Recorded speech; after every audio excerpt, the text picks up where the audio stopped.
Hello, comic fans. Here's Earl Grey, and here's my pretty substantial, I have to say in all modesty, library of Basil Wolverton books that I've managed to hoard in the last couple of years. Basically, I just want to speak today about these two books and a bit about Brain Bats of Venus, but I talked and shown all these books here a couple of times part-wise, especially here this wonderful Space Hawk edition by Fantagraphics. Maybe my favorite, or for sure my favorite of all these Basil Wolverton books. There's his Bible illustrations, unfortunately a Spanish edition, the artist edition by IDW, fantastic book, and the pretty wordy, highly detailed, maybe a bit too detailed, meticulous biographies by Greg Sadowski about the life and works and comics of Basil Wolverton. More about that later. The most recent publication that fell into my greedy hands is this one here, Cuddle and His Pals. It's a collection of the more humorous stuff by Basil Wolverton, by Fantagraphics.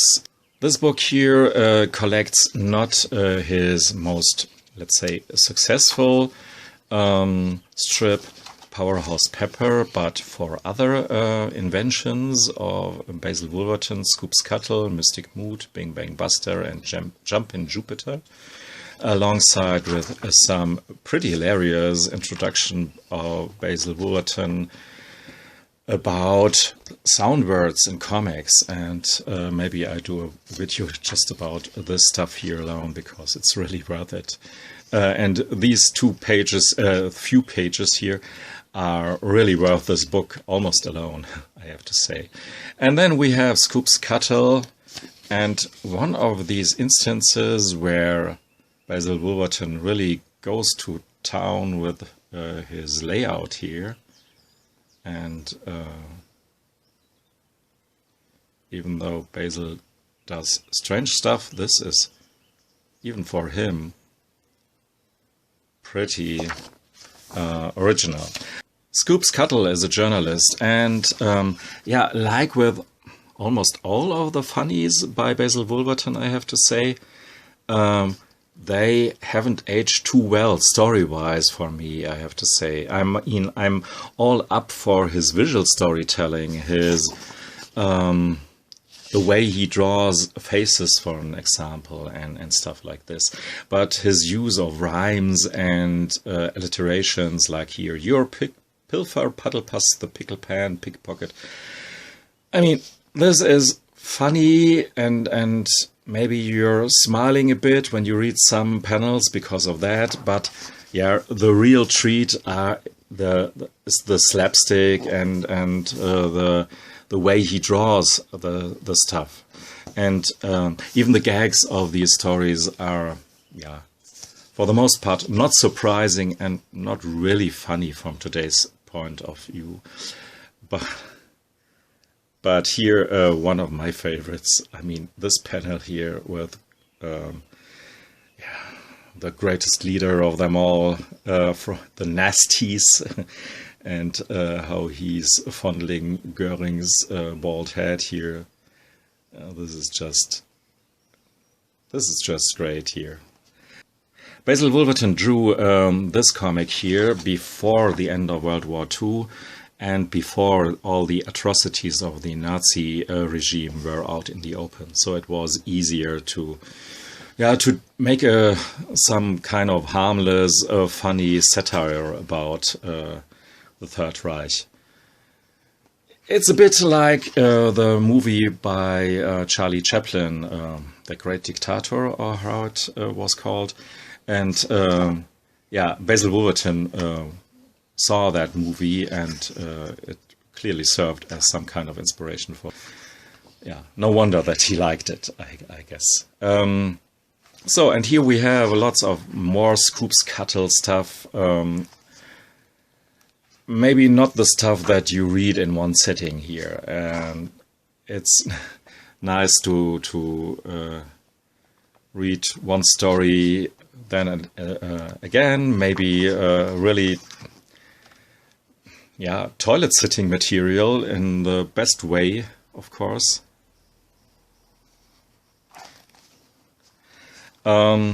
Yeah, you don't really need all these scuttle stories to get an impression for this part of Basil Wolverton's work.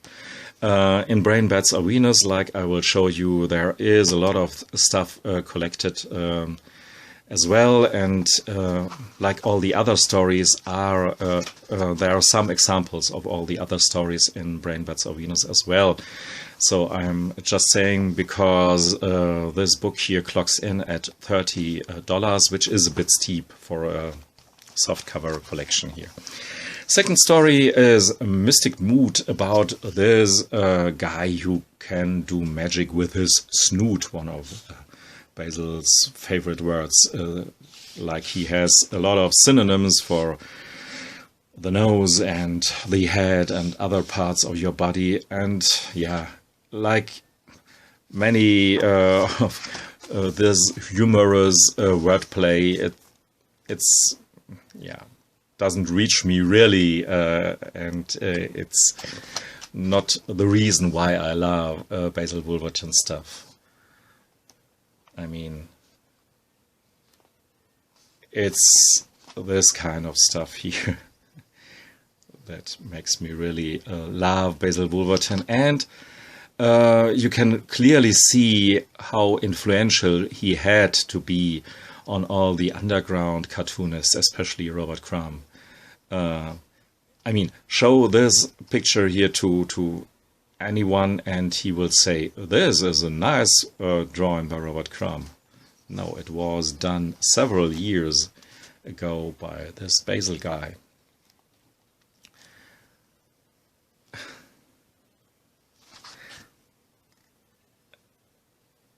And just one of the many details how he draws animals.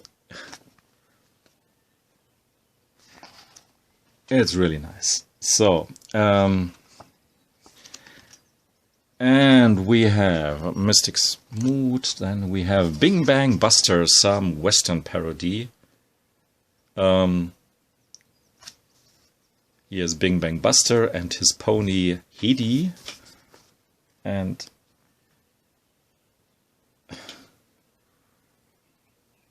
it's really a special relationship between both of them.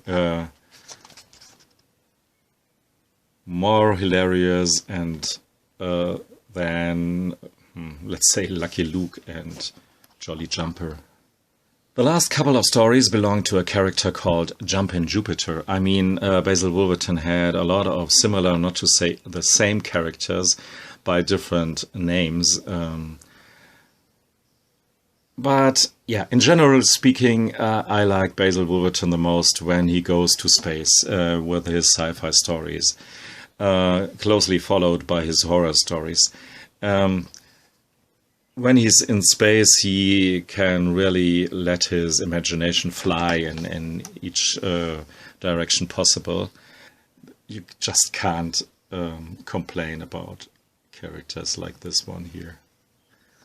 So, yeah, unfortunately, there are just 3 of these Jumpin' Jupiter stories, or maybe 4. Yeah, 4.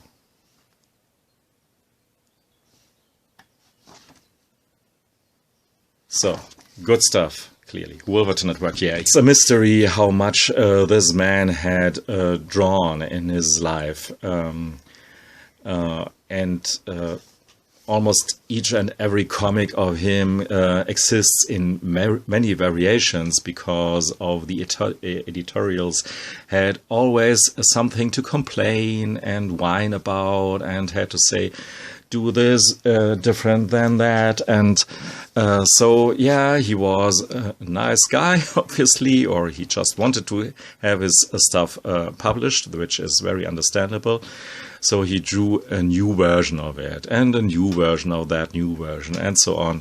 And this is all meticulously and painstakingly documented in Brain Bats of Venus. But before we come to that, let's talk about The Culture Corner by Basil Wolverton, published by Fantagraphics. Very well designed hardcover, landscape formatted, and the best thing here about it is that it includes the pencils for these strips that are a parody of the you can do spirit of America, and books about how to behave socially in the right manner, and so to speak, and but it's of course totally nonsense. How to tweak a beak, how to cure flat feet, to cure this melody and clap curves back into your tootsies. Don't attempt to reshape them over an anvil, but the right thing is to the only correct way to treat your feet is to run 50 or 20 miles a day with billiard balls trapped under your arches. So you get arched feet, but not flat feet anymore. I mean, if you can laugh about the stuff like this, I mean, I find them pretty amusing. That's one thing, but just to have these drawings aside of them, and the inked versions who are a bit more refined, but a bit more conventional, let's say, this is the real treat. I mean, without the pictures, these jokes weren't for nothing, but it's this is really nice stuff. And some of the drawings, the pencil drawings, are really wild, and even for Basil Wolverton standards.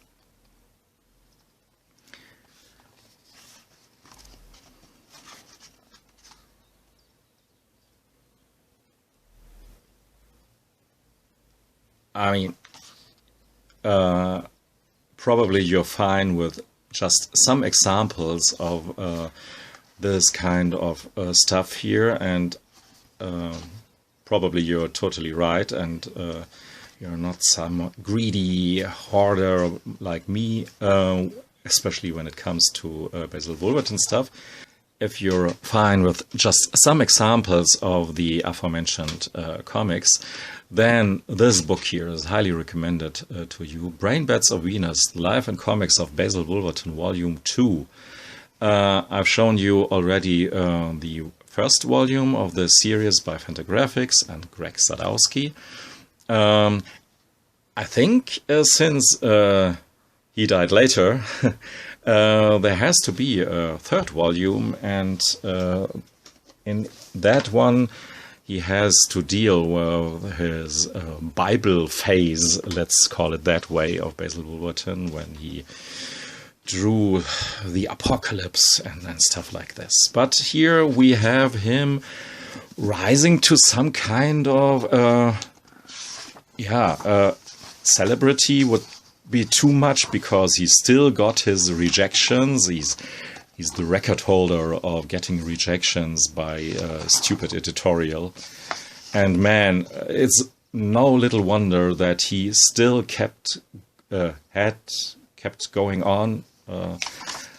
This is all rejected stuff here, by the way.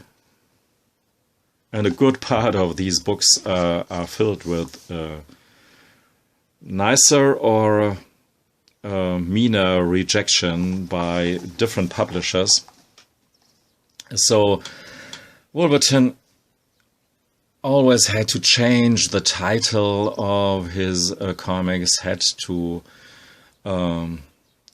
make them more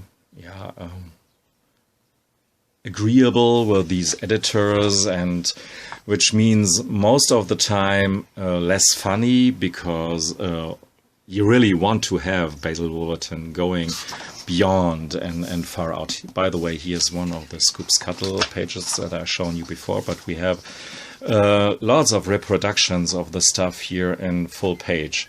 So here we have some examples of the stuff that I've shown you before.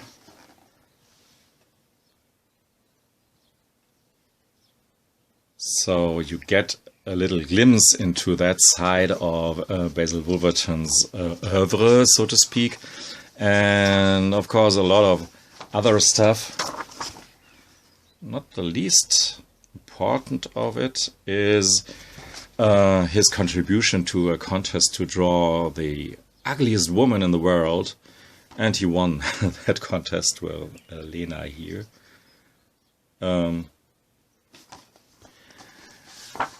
Maybe this was the high point of his career to draw this super ugly woman. So, and we have the fun assortment of different caricatures, whacked out drawings and jokes and cover illustrations. And a bit of that aforementioned Powerhouse Pepper, which really was published, I guess at least 3 issues came out of Powerhouse Pepper. And yeah, for Basil Wolverton, this was already a big success, even though it wasn't a big success at the newsstands, to be honest. But somehow he managed to make a living with his goofy inventions. And here we have, this has to be Jumpin' Jupiter, but I'm guessing, yeah, here it's called Flap Flip Flop, and he's pilot of this airplane. So a lot of his inventions were reused and recycled and redone in lightly modified versions. Here we have Bing Bang Buster, and some of the stuff here is reprinted here in black and white, and in the other collection, like I've shown you, it was in color. Yeah, Basil Wolverton stuff really shines for me when he draws these goofy caricatures here. But hands down, my favorite part of the whole book is the back part here, in which horror stories are reproduced, and sci-fi stories, and the two of them combined in apocalyptic visions, stories about the apocalypse. It showcases, yeah, they're not just hilarious, they're really showcasing that Basil Wolverton had some dark fears in his mind, even though they came out in these wacky visions. I mean, there has to be some reason why he turned to Christian beliefs and mythology in the last years of his life. Maybe that's just what I think. These are collages of Basil Wolverton drawings and drawings of some other stuff, because publishers could do so back in the day, obviously, and without asking the artist. There's a preparing drawing for this wonderful cover.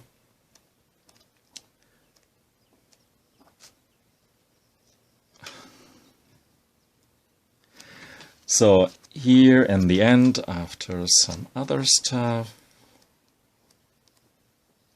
and fun caricatures. So, but here we come to my favorite part of the whole book, and these are these aforementioned sci-fi and horror stories. A really neat mixture, even though, yeah, the storytelling within them is pretty weird, because for the most part these are dead men that are telling us the stories.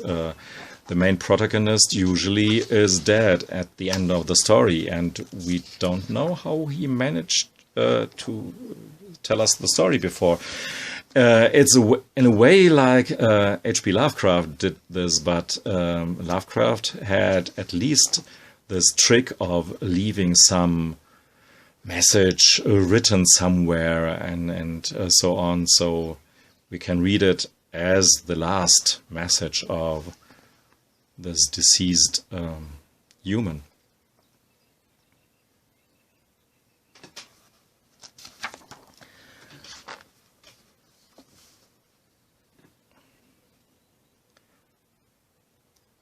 But when you read the text here and speech bubbles and so on, it's really a very dark view on the world and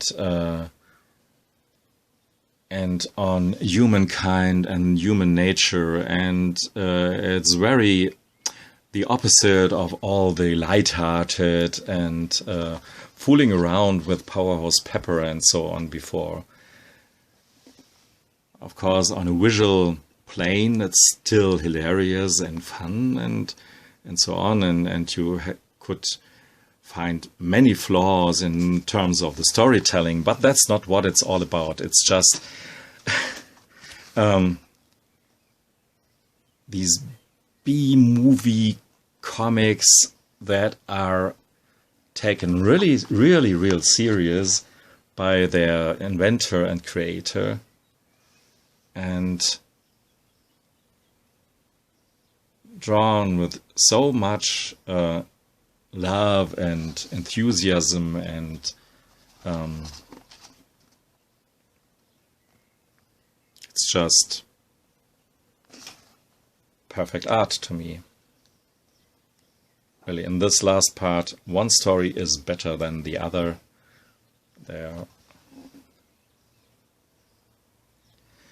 The whole book here contains more than 400 pages, so even if this is just a small part in the whole book, it's still a substantial amount of pages here.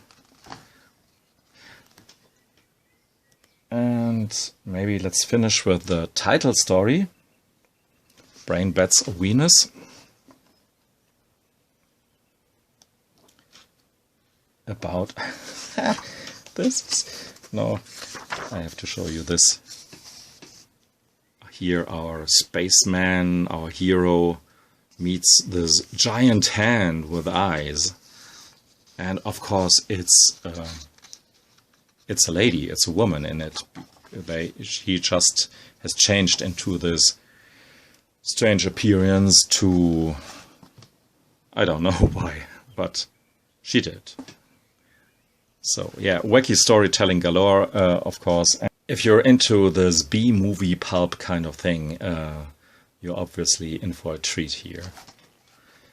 And here's the Brain Bats of Venus, the title story about mind-controlling brain bats.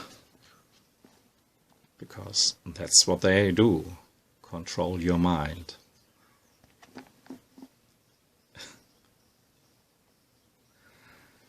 Yeah, as I said it now several times, Brain Bats of Venus is highly recommended for everyone who is just at least a bit interested in comics and the history of underground comics, because Basil Wolverton is obviously a big part of that.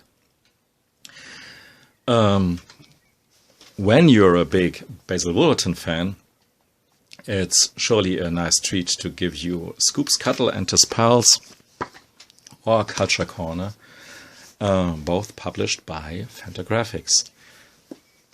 Thanks for listening and watching. Goodbye.